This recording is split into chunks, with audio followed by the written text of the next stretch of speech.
विश्वर समग्र साहित्यर एन्तुड़ीशाला हेउछि गाँ। एही गाँर कवि एही माटीर कवि सरला दास ओडिया भाषा महाभारत रचना करिथिबारु तांको ए माटीर महाकवि बोली कुहाଯାଇଛି। पल्लीकवि नंदकिशोर बड़ और कवि सची राउतराय पल्लीश्री कवितारे थिबा छोट मोर गाँटी आदि अनुप्राणित होई झंकड़ रत्न गोलक बिहारी पलाईंक द्वारा 75टी ग्राम्य कवितार एक संकलन कराଯାଇଛି बोली गत रविवार दिन पूर्वाहन बाणीक्षेत्र जगतसिंहपुर जिला तीर्थल ब्लॉक कर्म पंचायत अधीन अलणा ग्राम आयोजित एई मोर गाँर लोकार्पण उत्सव में जोगदे बहु विशिष्ट मान्यगण सरस्वती साधक माने मत व्यक्त करिसेंति। नेताजी सांस्कृतिक युव परिषद और सत्यनारायण उच्च विद्यालय पुरातन छात्र संसद मिलित आनुकूल्य आयोजित एही शुभ उन्मोचन आलोचना सरस्वती समारोह में मुख्य अतिथि भावे प्रोफेसर डॉक्टर वैष्णव सामल जोग देइथिला बेले मुख्य वक्ता डॉक्टर नारायण पंडा और आलोचक भावे डॉक्टर प्रतिभा महारथी, गायक गौरव रजनीकांत पृष्टि,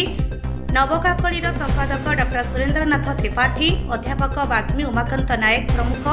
लोकार्पित ग्रंथ एई मो गाँर विभिन्न कवितार समीक्षा करी निज निजर वक्तव्य उपस्थापन करथिले। विशिष्ट शिक्षाविद महेन्द्र कुमार आचार्य सभापतित्व में अनुष्ठित एही सभारे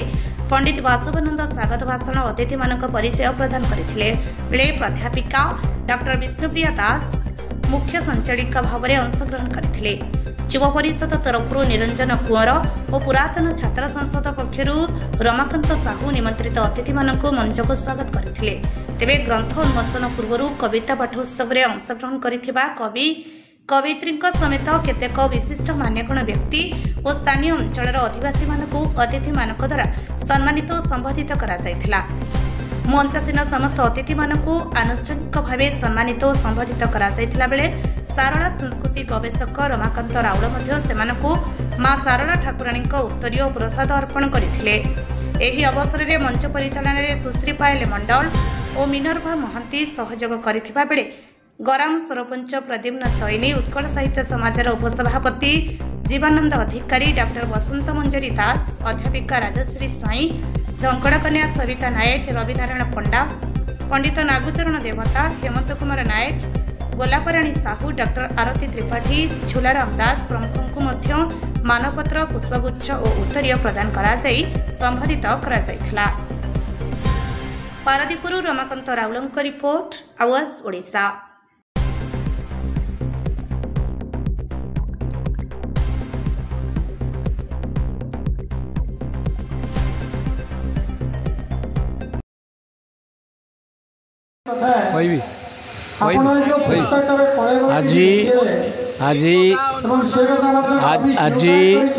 আজি अलणा ग्राम मो गाँ कविता पुस्तक झंकड़ रत्न गोलक बिहारी पलाई रचना कर उन्मोचन होती। बहु लोक समावेश होती, बहु लोक आसछन्ति।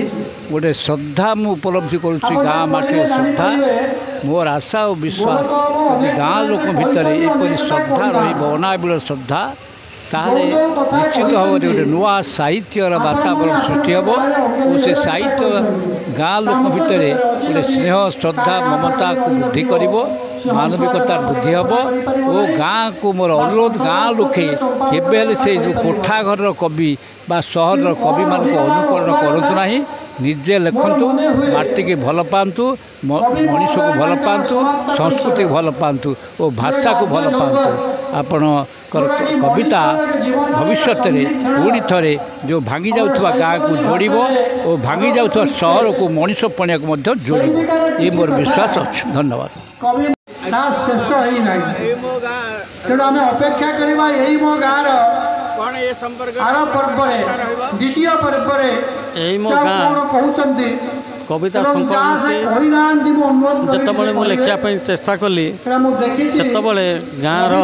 ऐतिह्य संस्कृति मठ पीठ लोककथा किंवदंती सबुड़ी को एकत्रित कर मोर उत्तर पीढ़ी किसी वार्ता देवा यही मो गाँव लक्ष्य। तेणु गाँ और सहर भीतर पार्थक्य गाँव में आत्मीयता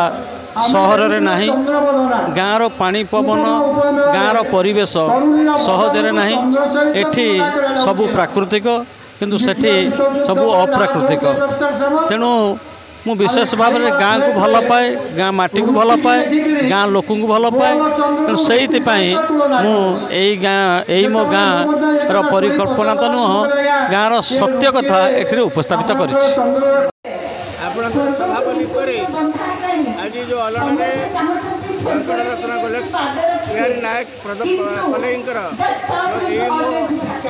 गाँव जो पुस्तक उन्मोचन है कौन आपंकर वार्ता आमर कवि गोलक बिहारी पलाईंकर यही मोर गाँ यही मो गाँ जो पुस्तकटी उन्मोचन है मुझे समीक्षा करी पढ़ी एक अभिमत लिखी तादे प्रत्येक कविता एक मार्मिक स्वर रही जो कविता पाठ कले पाठक भाव जे मु गोलक बिहारी पलई गाँ अलणारे ना मो निज गाँव में मुझे तेणु प्रत्येक 75टी कविता संकलनटी होती प्रत्येक कविता आपण मुग्ध करिवो एवं से कवितार गाँर प्रत्येक कथा रही गाँर संपर्कर कथा रही परिवेशर कथा रही संस्कृतिर कथा रही ऐतिह्यर कथा रही एवं तांकर स्मृति अनुभूति भी रही ए समस्त जिनिस को से 75टी कवितार संकलित करिसेंती एवं ताकू जड़े पाठक पढ़िले निश्चित भाव में पाठकीय आदृति लाभ करिवो एवं तांकर लेखनी मन आग को आहरी चलचंचल होकरी अनेक सृजनशीलतार देखब पराकाष्ठा देखब ये मुझे कहूँ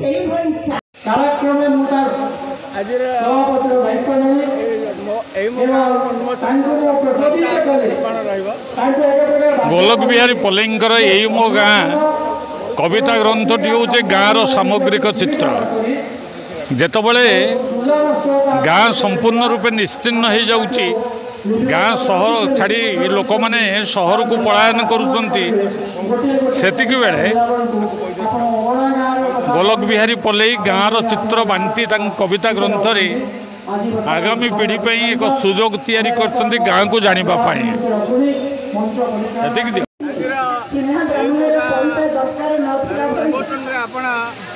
विशेष अतिथि भाव मो पाखे किसी शब्द ना कौ भाषा मु गोलक बिहारी पलई को कृतज्ञता जनईबी माँ शारदा को प्रणाम करुँची ये पीठ को ये पवित्र पीठ को आसबार सुजोग पाइली पुणी सारस्वत सभा कोण अनुकोण एते साहित्यिक आसुँच सारस्वत साधक साधिका तेणु समस्त ये उपस्थिति आ मंचर उपस्थित समस्त सारगर्भक वक्तव्य मु अभिभूत होती बहुत खुशी कारण सारस्वत सभापी साहित्य मोर गोटे विशेष आकर्षण थाए आउ बही जी आकर्षण थिला माँ शारदा दर्शन थिला तेणु दीटा एका संगे पाइली